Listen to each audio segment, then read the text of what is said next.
Estamos testemunhando uma redescoberta do gnosticismo.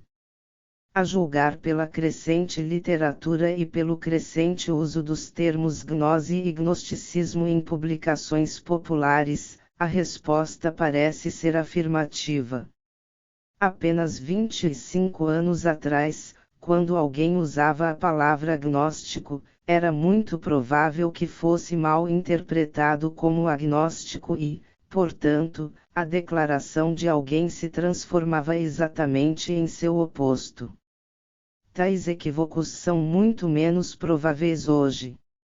No entanto, o aumento da atenção acadêmica, começando com a descoberta das escrituras de Nag Hammadi em 1945, e o interesse popular que se seguiu produziram uma confusão de línguas que é tudo menos útil para o investigador sincero em assuntos gnósticos.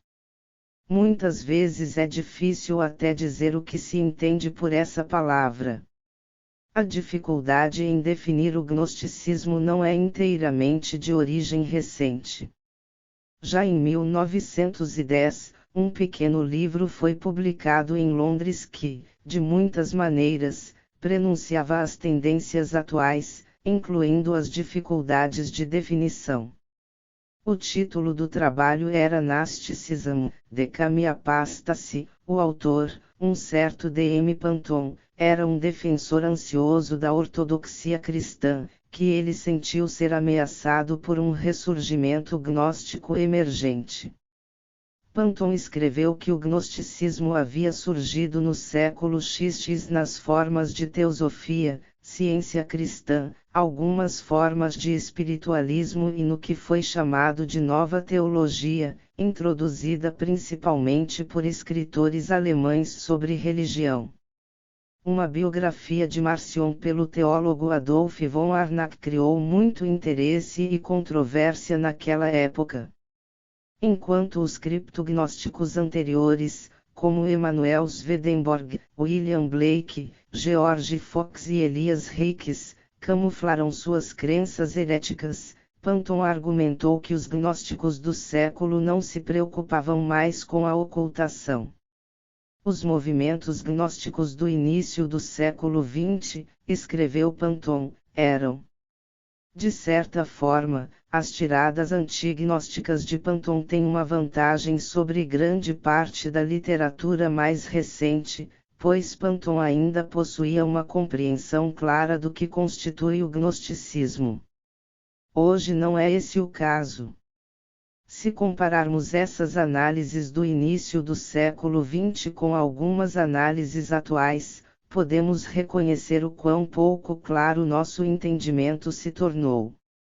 Em uma publicação europeia preocupada com aspectos contemporâneos do gnosticismo, Ioan Kuliano escreve: certa vez, acreditei que o gnosticismo era um fenômeno bem definido, pertencente à história religiosa da antiguidade tardia. Obviamente, eu estava pronto para aceitar a ideia de diferentes prolongamentos da antiga gnose, e até a geração espontânea de visões do mundo em que, em momentos diferentes, as características distintivas do gnosticismo ocorrem novamente. Logo aprendi que era realmente ingênuo. Não apenas a gnose era gnóstica, mas os autores católicos eram gnósticos, os neoplatônicos também, a reforma era gnóstica, o comunismo era gnóstico, o nazismo era gnóstico, o liberalismo, o existencialismo e a psicanálise também eram gnósticos, a biologia moderna era gnóstica, Blake, Yeats e Kafka eram gnósticos. Aprendi ainda que a ciência é gnóstica e a superstição é gnóstica. Hegel é gnóstico e Marx é gnóstico, todas as coisas e seu oposto são igualmente gnósticos. Pelo menos uma circunstância emerge dessa afirmação que é amplamente negligenciada na América. Na Europa, gnose e gnosticismo são quase sempre usados de forma intercambiável. A sugestão de que o termo gnose deva ser usada para descrever um estado de consciência, enquanto gnosticismo deve denotar o sistema gnóstico, nunca pegou. O uso desse gnosticismo clássico de Valentinus, Basílides, Etiale, persiste na literatura europeia, incluindo os escritos de estudiosos como Gilles Quispel, Kurt Rudolph e Giovanni Filoramo, para mencionar alguns dos mais recentes. É verdade que o falecido Robert McLachlan apresentou uma proposta para usar esses termos de outra forma, mas o uso atual na Europa não o seguiu. É evidente que uma palavra usada de maneira tão contraditória perdeu seu significado.